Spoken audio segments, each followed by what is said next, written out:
I used to hate, capital HATE, Mother's Day. Dreaded it, remove it from the calendar, pretend it doesn't exist, hide under my bed, hated it.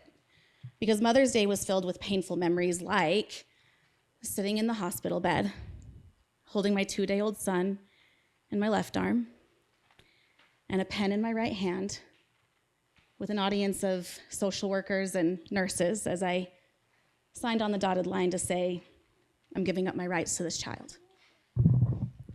When I was 17 years old, I started writing letters to a missionary. See, he was a convert to the church and was serving in the same mission as my brother, and didn't have any letters coming in and needed that support. So, my brother asked me, write some letters. I said, sure, I can write some letters. They were love letters, you guys. We fell in love through our letters. And when he came home from his mission, the whirlwind romance continued. And we were married, and I thought I had the perfect fairy tale life. We were married when I was only 10 days 18. And 3 months later, I found myself pregnant and in an abusive marriage. Thank goodness for your support system, because my beautiful brothers removed me from such a toxic situation, got me safe home to my mom's, where I was able to think clearly and realize I can't raise a baby. I'm a kid myself. What am I doing? And I've got to certainly protect him from this man. So I made the choice, the difficult but endlessly loving choice,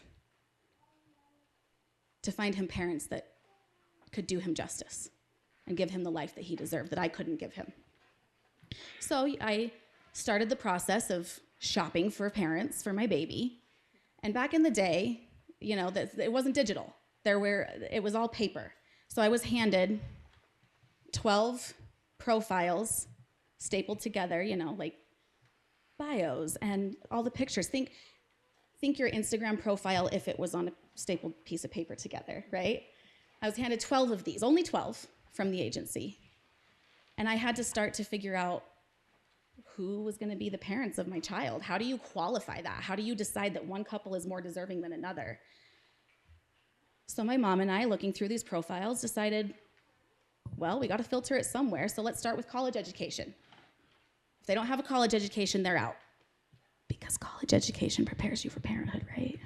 Yeah, no. But we had to start somewhere, so that's where we started. And then from there, I narrowed it down to 3. And then from those 3, I decided, I want this child to have music in his life. Music is something I'm passionate about. It's something that's always brought me peace and joy. And so from that list of 3 couples, all so worthy of being parents, I chose the family that would share the gift of music with my child, something that I could pass on to him from my heart to his. So we started writing letters. We got to know each other. We met face to face. It was beautiful. And pregnancy is also supposed to be a really beautiful time. So, mothers out there, you're supposed to the old lady in the grocery store that comes up and touches your belly and is like, oh, you're so beautiful. When are you due? What are you naming the baby? And I'm like, it's not mine. It's really awkward. What do you do? Or the parents at church that have a child that's struggling to conceive, and they're like, hey, we're looking for a baby to adopt. Is yours available? And you're like, sorry, baby's not for sale. Kind of awkward.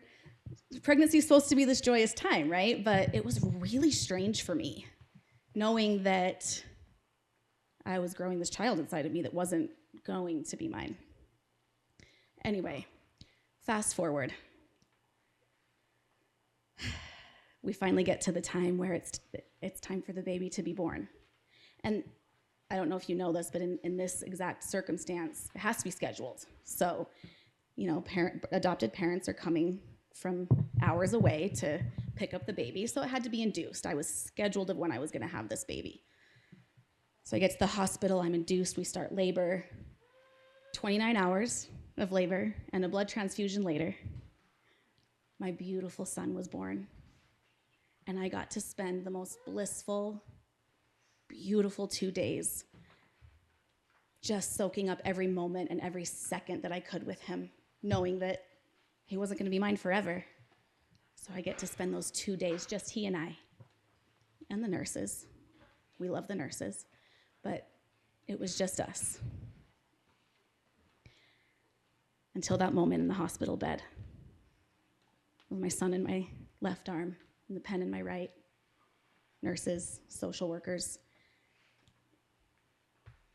signing those rights away. I'm no longer his mom. And I carried that baby across the street where his parents were waiting, and I placed him gently in his mother's arms, and I walked away, stumbled away for what I thought would be forever. My mom and I were only 20 minutes down the road when we had to pull over. I've never seen my mom. She's the strongest woman alive, I promise you. She's never cried. I've never seen her sick. She's just firm. But that day, the pain was so real, we had to pull over so she could throw up. We could have done this, you and me. We could have raised this baby. No, Mom, we couldn't. We stayed in touch over letters for the next several months. Filtered through the agency. It was a closed adoption. So we shared things. I saw pictures of my son as he was thriving. But 18 months later, I got a letter asking if I'd be willing to meet his parents for dinner. And I was like, of course, absolutely.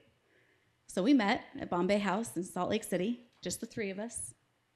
And they said, you know, there's not a lot of research, there's not a lot of data, but we really feel that by removing the mystery, removing the fantasy of where do I come from, what's my story, if he just knows who you are, knows where he's from, maybe his sense of identity will be stronger. Maybe he'll be better for it. Are you okay with an open adoption? And I said, absolutely. And so just a couple months after that, just before his second birthday, we met at a park in Murray City. And I was wearing the necklace that they had given me at the hospital, and I baked the orange creamsicle dessert Jell-O cake thing of the minute from Pinterest or whatever, and brought it to the park that day. And thankfully, my son had had photos of me in his room. He knew who I was. So when he saw me from the playground and I bent down to say hello, he ran right to me. He knew exactly who I was. And I held him in my arms. And I've spent the last 20 years celebrating every birthday, attending as many concerts and performances as I can, and watching him grow into the man he is today. And in fact, he's here tonight to support his mama.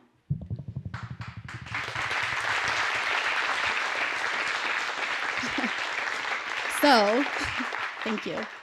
Mother's Day is no longer a day that I dread. It's not a day filled with pain and grief and loss. It's a day that I celebrate. I celebrate the gift and the miracle that is motherhood.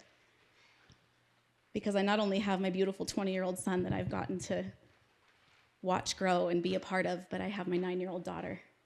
And they know each other as brother and sister.